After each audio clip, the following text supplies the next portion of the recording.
Thank you kasi sinagot mo na ako. You deserve it, Fred. Pinakita mo sa akin na you're worth it and besides, gusto talaga kita. I'll be good to you, Dea. I'll be your best boyfriend ever. Mamahalin kita, iingatan kita, and I'll keep my promises. Remind ko lang na alis tayo bukas ha. Sasama tayo sa outing nila mama. Okay, B.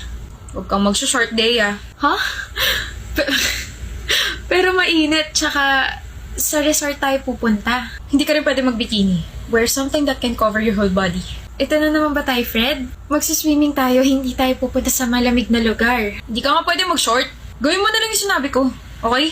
E di magsisleeveless na blouse na lang ako. E di huwag ka na lang sumama. Buisit. Obi, anong ginagawa mo rito sa bahay? Ano sabi mo? Gagala ka? Oo, di ba tinext ko na sa'yo? Gagala kami ng friends ko kasi friendshare namin ngayon, which we've been doing every year. I also sent you the other details like manonood kami ng sine, kakain, maglalaro. O anong ginagawa mo rito? Pumayag na ba ako? What? Pasok. Hindi ka gagala kasama ng mga friends mo. Bakit? Eh, pumayag naman na yung parents ko.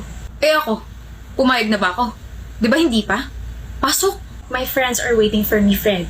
Wawala ako rito. Fred! Gusto mo bang magbasag ako ng gamit? Ha?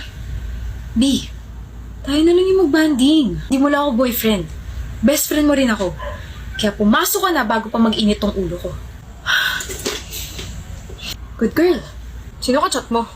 Groupmates, wait lang, Bea. Nag-uusap kasi kami tungkol sa thesis. Lalaki? Anong lalaki?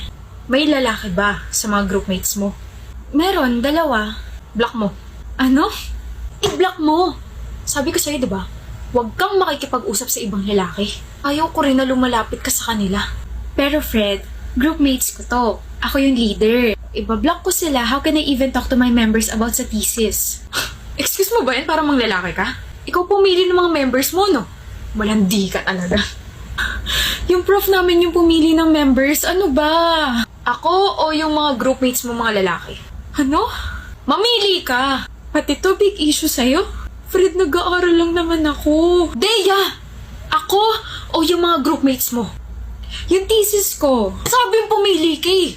Yung groupmates ko. You're choosing them over your boyfriend for 2 years? Kailan mo lang naman nakilala yan ah? Kailan mo lang naman mga nakasama yan ah? Pinapapili mo ako, di ba? O yan, nakapili na ako. Ano? Mabibigyan mo ba ako ng grade kapag ikaw yung pinili ko? Gagraduate ba ako kapag ikaw yung pinili ko? Ikaw ba yung madidisappoint kapag hindi ko na itawid to? At higit sa lahat, ikaw ba yung nagpapaaral sa akin, ha? My gosh, Fred. Hindi pa ba sapat yung assurance na binibigay ko sa'yo simula nung maging tayo? Araw-araw, gabi-gabi, sinasabi ko sa'yo lahat. Binibigyan din naman kita ng access sa phone ko. Wala akong tinatago sa'yo, pero bakit ganyan ka sa akin? Kulang na lang pagbawalan mo na rin akong kitain yung mga magulang ko tsaka yung mga relatives ko eh. Okay. Okay. I just love you. Okay? I just love you, Dea. Well, selfish ang pagmamahal mo. Selfish ka. Pagsisisihan mo to. Maghahabol ka rin. I'm so done with you, Fred. Sakal na ako. Magwawala ako rito. Gusto mo, tulungan pa kita eh. Magbabasag ako, Dea. Hindi na kailangan dahil basag na yung ulo mo. Break na tayo.